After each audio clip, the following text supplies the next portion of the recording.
Hello students, good morning. आज मैं class 7 का चैप्टर 4 स्टोरी पढ़ा रही हूँ, परिश्रम का वरदान। सो स्टूडेंट्स, आप लोग ध्यान से सुनिएगा, बहुत सुंदर ये भी कहानी है।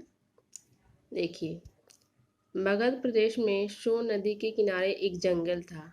वहाँ छोटी छोटी बस्तियाँ बसी हुई थी। उनमें अधिकतर चरवाहे, लकड़हारे और जंगली जातियाँ रहती थी। जंगल से लकड़ियाँ काटना, जड़ी बूटियाँ एकत्रित करना व उन्हें मगध में बेच देना उनका रोजगार था। इन धंधों से उनका गुजारा नहीं हो पाता था। वे बहुत गरीब थे, इस कारण कुछ लोग गलत कामों में भी लग गए थे। वे चोरी, लूटपाट, हत्या तथा ठगी जैसे काम करने लगे थे।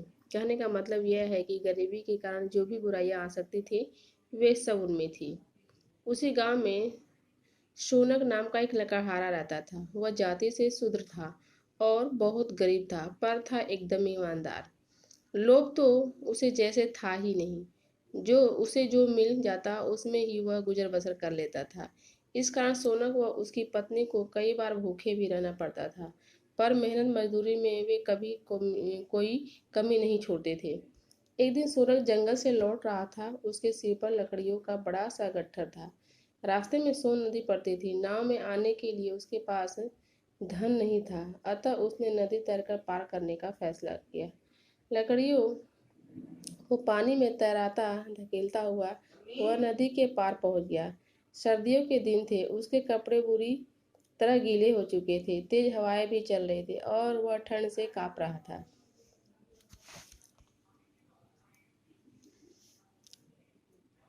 पर वह क्या करता। उसने सिर पर गट्ठर रखा, वह घर की ओर चल पड़ा। वह कुछ ही दूर चला था कि एक झाड़ी के पास उसने एक धोती और कुर्ता देखा। कपड़े एकदम नए व कीमती थे। उसने सोचा कि कोई इन्हें यहाँ रखकर स्वयं आसपास चला गया होगा। उसने इधर उधर देखा, उसे कहीं कोई नजर नहीं आया। वहाँ कोई भी नहीं था। यह भी जानता था कि उसके गांव में ही नहीं बल्कि आसपास के गांव में भी ऐसे कपड़े पहनने वाला धनी आदमी कोई नहीं है।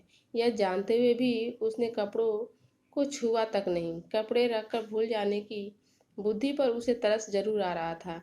वह वहां से आगे चल पड़ा।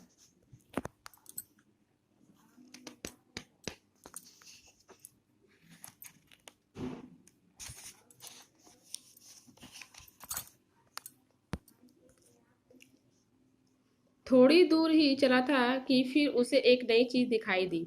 उसने देखा कि एक जंगली फल पड़ा हुआ है, उसमें दो स्वर्ण मुद्राएं छिपा कर रखी हुई थी। वे एकदम साफ नजर आ रही थी। फिर आश्चर्य हुआ। उसे गरीबी ने झंझोड़ा। सोचा उसे इन्हें ले लेना चाहिए। उसे इन सब की बहुत जरूरत है। शायद इसलिए भगवान ने ये सब उसकी राह में बिखेर दिए हैं। दोनों पति पत्नी कई दिनों से भूखे थे।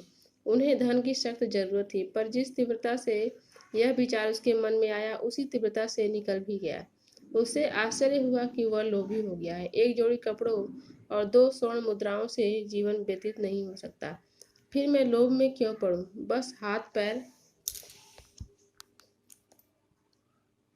चलते रहें, मेहनत मजदूरी करने लायक बना रहूं, यही सबसे बड़ा धन है। यह सोचकर वह उन स्वर्ण मुद्राओं को अनदेखी कर अपने रास्ते चल पड़ा। उसी दिन सोनक के गांव में एक ज्योतिषी आया हुआ था। वह हाथ और मस्तक की रेखाएं देखकर भविष्य बता रहा था। बहुत से लोग अपना भाग्य जानने उसके पास जा रहे थे। सोनक की पत्नी गरीबी से परेशान थी, सो वह भी अपना भाग्य जानने उसके पास चली गई। उसने ज्योतिषी से पूछा, आखिर कब तक हम यह भूख और गरीबी सहेंगे? क्या हम जीवन भर रोटी के लिए तरसते रहेंगे? ज्योतिषी हंसते हुए बोला, तुम्हारी गरीबी नहीं मिट सकती। तुम्हारा पति नहीं चाहता कि तुम भरपेट रोटी खाओ और आराम से रहो। सच तो यह है कि जब तक तुम्हारा पति जीवित रहेगा, तुम्हारी गरीबी यूं ही बनी रहेगी। आप भी कैसी बातें कर रहे हैं? मेरे पति गरीबी दूर करने के लिए कठोर परिश्रम करते हैं। उनमें कोई दुर्गुण भी नहीं है जिनमें वह धन बर्बाद करते हों। फिर आप कैसे कह सकते हैं कि वह गरीबी दूर नहीं करना चाहते?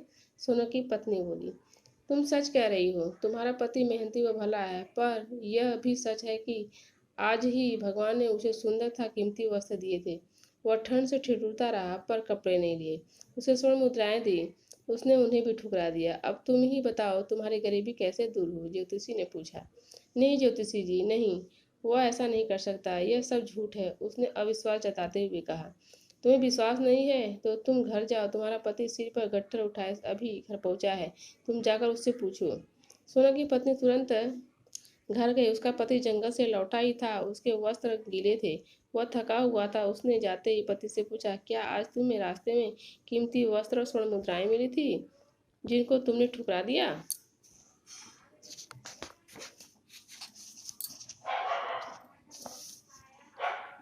सोनू को आश्चर्य हुआ, उसे किसी ने देखा नहीं था, फिर भला उसकी पत्नी को यहाँ पर को होगा, पत्नी को कैसे पता चल गया?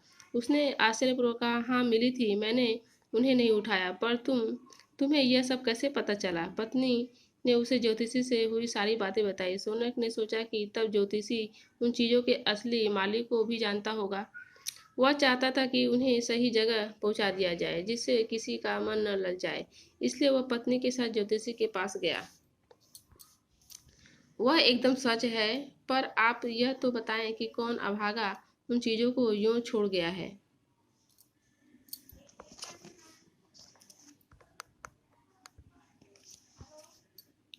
तुम्हें इससे क्या लेना देना है? वह धन तुम्हारे भाग में था, सो तुम्हें मिला, पर तुमने नहीं लिया। यह तुम्हारा दुर्भाग्य है, ज्योतिषी ने कहा। मुझे ऐसा धन नहीं चाहिए जो बिना परिश्रम के मिले। मगर तुम लक्ष्मी की अवहेलना कर रहे हो। यह मत भूलो कि लक्ष्मी का अपमान करने वाला कभी धनी नहीं हो सकता। मुझे धनी नहीं होना, मुझे मेहनत का फल चाहिए, चाहे गरीबी में ही रहना पड़े। देखो देखो, भूखे मरना, मरे हुए जैसा जीवन व्यतीत करना है। तुम मेरा कहना मानो और वे धन वस्त्र उठा लाओ। वे अब भी वहीं पड़े हुए हैं, यह समझ लो। वे सब तुम्हारे हैं, ईश्वर ने तुम्हारे लिए भिजवाए हैं, ज्योतिषी ने उसे समझाया। नहीं, मैं दूसरों के धन को मिट्टी समझता हूँ, वह आप किसी और को दे दें। मेरे लिए गरीबी परीक्षा है, भूख तपस्या और परिश्रम साधना है। मुझे मेरे मार्ग पर चलने दीजिए। मैं ऐसे वस्त्रों को पहनना कीचड़ को लपेटने के समान समझता हूँ, और ऐसे धन को आलस्य व बर्बादी का मार्ग मानता हूँ। फिर तो तुम्हारी गरीबी कभी दूर नहीं होगी। नहीं होगी तो ना सही, परंतु ज्योतिषी जी, इस संबंध में आप मुझे क्षमा करें। यह कहकर सोनक अपनी पत्नी के साथ वहां से वापस चल पड़ा। ज्योतिषी अधिक देर तक अपने को नहीं छिपा सका। उसने अपने वास्तविक देव स्वरूप को प्रकट कर दिया। वह बोला, सोनक, मैं मान गया कि तुम लोभी नहीं हो, तुम्हारा कल्याण हो। मैं तुम्हें वरदान देता हूँ कि तुम्हें कभी कोई कमी नहीं रहेगी। पर सोनक ने कहा, प्रभु, मुझे वरदान नहीं, परिश्रम का फल चाहिए। मेरा ही नहीं, समस्त बस्ती जनों का कल्याण चाहिए। प्रभु ने तथास्तु कहा और वे अंतर ध्यान हो गए। सोनक के चेहरे पर संतुष्टि की रेखाएं थी। उसके बाद वहां के लोग परिश्रमी और नेक बन गए। उन्हें परिश्रम का पूरा फल मिलने लगा। उनके लिए यही परिश्रम का वरदान था। तो कौन लिखे हैं? रमाकांत कांत। कहने का मतलब क्या है? अगर आपके पास ईमानदारी है, गरीबी में भी आप निकल जाएंगे। अगर आपको दृढ़ विश्वास है कि नहीं, अगर मुझे गरीबी भी आए तो भी मैं ऐसा रहूँगा, मुझे मतलब चाहत सबसे बड़ी होती है कि चाहत, अगर आप चाहत ज़्यादा करोगे तो वहाँ पर बेईमानी आती है, वहाँ पर पाप आता है। लेकिन आपके पास जब चाहत ही नहीं है ज़्यादा, इच्छा ही नहीं है, तो वहाँ पर इन सारी चीज़ों को पनपने का मौका नहीं मिलता है, बेईमानी का मौका नहीं मिलता है, और भी गलत कामों को करने का मौका नहीं मिलता है। सो यहाँ पर क्या है, आज उसकी परीक्षा सफल हो गई, और उसे वह वरदान मिला जो चीज़ की हम लोग मतलब क्या मांगने से भी नहीं मिलता है। लेकिन परीक्षा में अगर आप पास हो जा रहे हैं तो वहाँ पर वह चीज़ें क्या होती है, सफल हो जाती हैं, और आपकी अमीरी गरीबी दूर हो जाती है। सो ये हमको इस चैप्टर से यही सीख मिलती है कि हमें कभी भी गरीबी में घबराना नहीं चाहिए। वह एक परीक्षा होती है, उस परीक्षा को डट कर उसका सामना करना चाहिए, न कि गलत काम करने चाहिए। सो आज की कहानी यही समाप्त होती है स्टूडेंट। सो आज के लिए इतना ही। Thank you.